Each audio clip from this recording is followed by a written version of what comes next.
नमस्कार. आज आपण आंबेडकर जयंतीबद्दल बोलणार आहोत. आता हा दिवस फक्त एक सुट्टी नाहीये, तर त्यामागे खूप मोठे विचार आहेत. ज्या व्यक्तीने आधुनिक भारताला एक नवी दिशा दिली, त्यांच्या जयंतीचा नेमका अर्थ काय?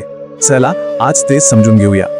कधी विचार केलाय की एका व्यक्तीचं शिक्षण अख्खं जग कसं काय बदलू शकतं? हाच प्रश्न आपल्याला डॉक्टर आंबेडकरांच्या आयुष्याकडे पाहताना पुन्हा पुन्हा पडतो.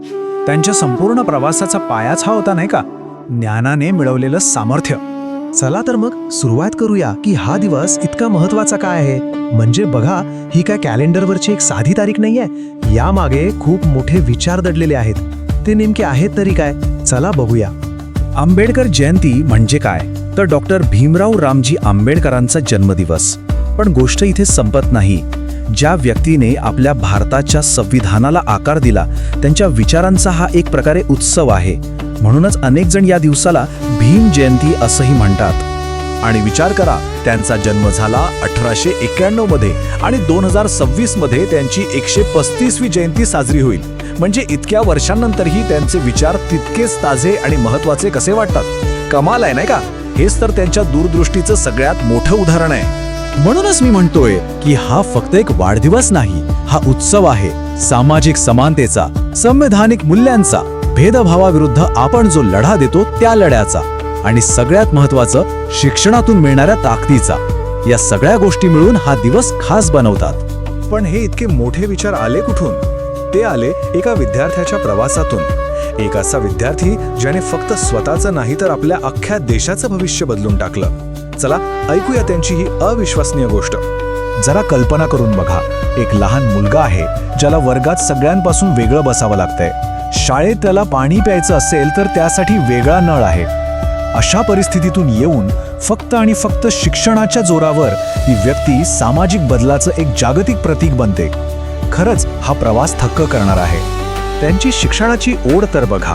मुंबईच्या एल्फिन्स्टन कॉलेजमधून त्यांनी सुरुवात केली आणि तिथून थेट पोहोचले अमेरिकेच्या कोलंबिया युनिव्हर्सिटीत. पण ते इथेच थांबले नाहीत. त्यानंतर त्यांनी थेट लंडन गाठलं. लंडन स्कूल ऑफ इकॉनॉमिक्समधून शिक्षण पूर्ण केलं. विचार करा, त्या काळात हा प्रवास करणं किती जास्त आव्हानात्मक असेल. आणि या सगळ्या प्रवासामागे त्यांची एकच धारणा होती. ते म्हणायचे, मनाची मशागत हे मानवी अस्तित्वाचे अंतिम ध्येय असले पाहिजे. म्हणजे त्यांच्यासाठी शिक्षण म्हणजे फक्त डिग्री मिळवणं नव्हतं, तर विचार करण्याची क्षमता वाढवणं होतं. किती मोठा विचार आहे हा.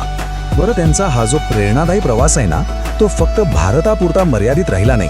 त्यांचे विचार आणि त्यांचं काम भारताच्या सीमा ओलांडून जगभरात पोचलं. कसं? तेच आता पाहूया. डॉक्टर आंबेडकरांचा प्रभाव फक्त आपल्या देशापुरता नाहीये. त्यांनी मानवी हक्कांसाठी आणि समानतेसाठी जो लढा दिला, तो आज जगभरातल्या लोकांसाठी एक मोठी प्रेरणा ठरला आहे. उदाहरणच घ्यायचं झालं तर युनायटेड किंगडम, अमेरिका, कॅनडा या देशांमध्ये त्यांचे अनेक अनुयायी आहेत, जे त्यांचे विचार आजही जपतात. इतकंच काय, तर संयुक्त राष्ट्रांनी सुद्धा, म्हणजे युनायटेड नेशन्सने सुद्धा मानवाधिकारातील त्यांच्या योगदानाचा मोठा गौरव केला आहे. ठीक आहे, हा सगळा झाला इतिहास. पण आजच्या काळात काय? विशेषतः शाळा कॉलेजमध्ये जाणाऱ्या विद्यार्थ्यांसाठी या विचारांचं काय महत्त्व आहे? आपण हा वारसा पुढे कसा नेतोय? आज हा वारसा शाळा आणि कॉलेजेसमध्ये अगदी जिवंत ठेवला जातो. कसं? तर निबंध स्पर्धा होतात, वक्तृत्व स्पर्धांमधून त्यांचे विचार मांडले जातात, सामाजिक न्यायावर जोरदार वादविवाद होतात आणि आपल्या संविधानातील मूल्यांवर चर्चासत्र भरवली जातात. याच सगळ्यातून तर आजच्या तरुण पिढीला प्रेरणा मिळते. पण त्यांचं सगळ्यात मोठं आणि खरं तर कधीही न पुसलं जाणारं योगदान कोणतं असेल, तर ते म्हणजे आपलं भारतीय संविधान. आज आपला अख्खा देश ज्या ग्रंथावर चालतो त्याचे ते प्रमुख शिल्पकार होते. ही खूप मोठी गोष्ट आहे. आणि जाता जाता त्यांचा एक शक्तिशाली संदेश आपण सगळ्यांनी लक्षात ठेवूया. शिका, संघटित व्हा आणि संघर्ष करा. हे फक्त 3 शब्द नाही आहेत. हा तर कुठल्याही समाजाच्या प्रगतीसाठी त्यांनी दिलेला एक ॲक्शन प्लॅन आहे. तर मग आज जेव्हा आपण आंबेडकर जयंती साजरी करतोय, तेव्हा आपण स्वतःला एक प्रश्न विचारूया की आज आपल्यासाठी असे कोणते विचार आहेत जे साजरे करण्यासारखे आहेत?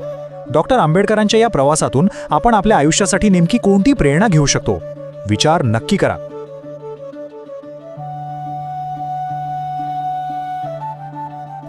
Every second, the internet creates something new. Stories, ideas, and moments the world can't stop watching. The next few seconds might completely change how you see the internet. Welcome to Internet Video Center. we bring you the most interesting, surprising, and useful stories from across the internet.